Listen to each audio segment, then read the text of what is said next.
జరిగినటువంటి బహిరంగ సభ వైఎస్ఆర్ కాంగ్రెస్ పార్టీ అయితే ఆ జరిగినటువంటి నరేంద్ర మోడీ గారి యొక్క బహిరంగ సభ సంసిద్ధం సభ కాదది, కేవలం అది సిద్ధం 5వ సభగా మేము భావిస్తున్నాం. ఇప్పటికి జగన్మోహన్ రెడ్డి గారి నాయకత్వంలో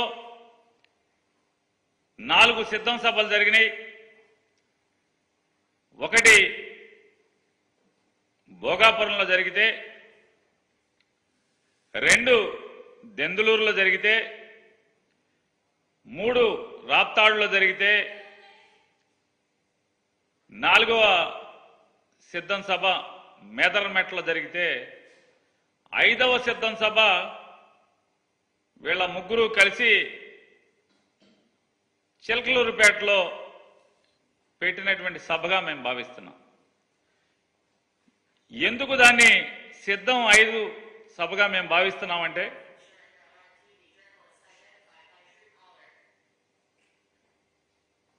ఆ సిద్ధం 5వ సభ జరిగినటువంటి 4 సిద్ధం సభల్లో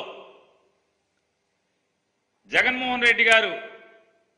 పాల్గొన్నటువంటి 4 సిద్ధం సభల్లో ఈ రాష్ట్ర ప్రజలు, అలాగే వైఎస్ఆర్ కాంగ్రెస్ పార్టీ జెండా మోసేటువంటి ప్రతి కార్యకర్త మళ్ళీ జగన్మోహన్ రెడ్డి గారి పరిపాలనే ఎందుకు కావాలి, ప్రజలు ఎందుకు ఓటేయాలి అనేది తేటతెల్లం చేస్తే, ఈ 5వ సిద్ధం సభ అయినటువంటి చిలకలూరుపేట సభలో మోడీ గారు కానీ, చంద్రబాబు నాయుడు గారు కానీ,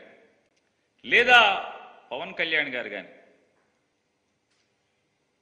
అసలు ఈ రాష్ట్రానికి వారేం చేయదలుచుకున్నారు, వాళ్ళ ముగ్గురు యొక్క అవకాశవాద కూటమికి ఓటేస్తే అసలు ప్రజలు ఎందుకు ఓటేయాలి, ఓటేస్తే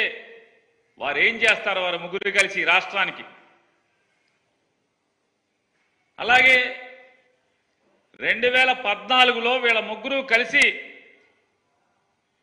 పవన్ కళ్యాణ్ గారు కూడా చెప్పారు, వెంకన్న బాలాజీ, తిరుపతి బాలాజీ ఆశీస్సులతో మా కలయిక గొప్ప కలయిక అయింది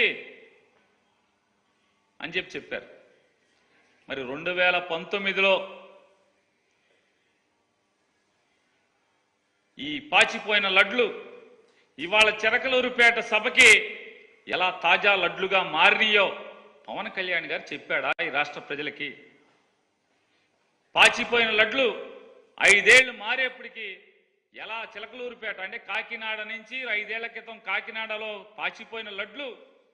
చిలకలూరు 5 ఏళ్లు గడిచిన తర్వాత ఈ చిలకలూరుపేట సభకు వచ్చేప్పటికీ ఎలా తాజాగా మారినాయి, ఎంత రుచిగా ఉన్నాయి, ఎందుకు రుచిగా మారినాయి చెప్పలేదు. అలాగే భారతదేశానికి ఒక దుర్మార్గమైనటువంటి పరిపాలకుడు, ఒక నియంత, భారతదేశానికి ఒక టెర్రరిస్ట్ లాంటి నరేంద్ర మోడీ అన్నటువంటి నరేంద్ర మోడీ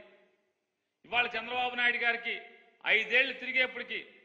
ఎలా భారతదేశాన్ని ఉద్ధరించే నాయకుడిగా మోడీ మారాడో, ఆంధ్ర రాష్ట్ర ప్రజలు మోడీ గారి నాయకత్వానికి ఎందుకు ఓటేయాలో, వారు ముగ్గురు కలిసినటువంటి అవకాశవాద కూటమికి ఎందుకు ఓటేయాలో, వారికి ఓటేస్తే ఈ రాష్ట్రానికి వచ్చేటువంటి మేళ్ళేంటి చంద్రబాబు చెప్పలేదు. చెప్పకపోగా ఏంటయ్యా అంటే అదంతా కూడా అక్కడ జరిగినటువంటి సభలో